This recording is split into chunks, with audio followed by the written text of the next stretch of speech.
Okay, well, if the interest rate is R instead of 0.06, and instead of compounding 4 times annually, you compound n times annually, then the question I pose is, by what do you multiply for each compounding? Okay, so we're going to follow the same sequence of reasoning that we used when we had the 6% and the quarterly and the $10,000. Okay, okay, what did we do? Each compounding, we got 6% divided by 4, right? 1/4 of 6%. Well, now we're going to have to divide our interest rate R. Instead of 0.06, we've got R. We're going to have to divide it by n, the number of times we compound annually. Okay? So that's going to be R over n. That's going to be the interest rate with each compounding. Okay? Now, the question is, by what do you multiply for each compounding?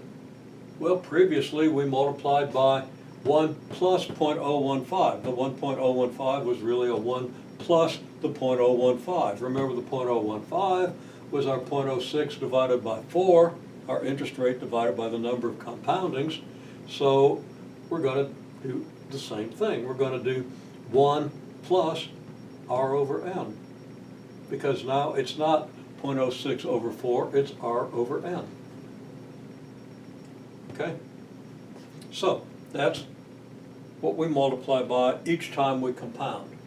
Now, if R is 0.06 and n is 4, then that becomes 1 plus 0.015, what we did before. For different interest rate and a different number of compoundings, or even for the same interest rate and a different number of compoundings, this will tell us what we have to multiply by each time we compound. Okay? Now, previously, we did 1.015, a total of 4 times t times in t years. What are we going to do in t years if we're compounding n times annually? Well, we're going to do the 1 plus R over n, of course, a total of nt times, because we multiply the number of times we compound by the number of, per year, by the number of years.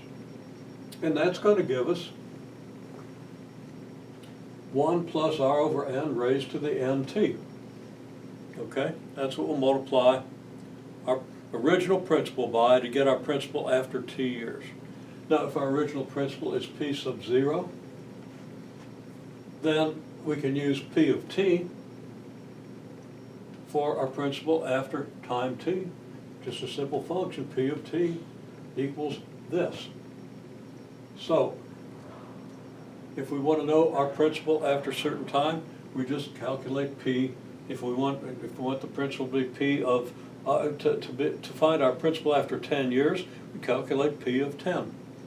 Okay, t is the number of years. Plug in 10, we replace t by 10, so replace this t by 10, plug it in for whatever r and n are, you get the result.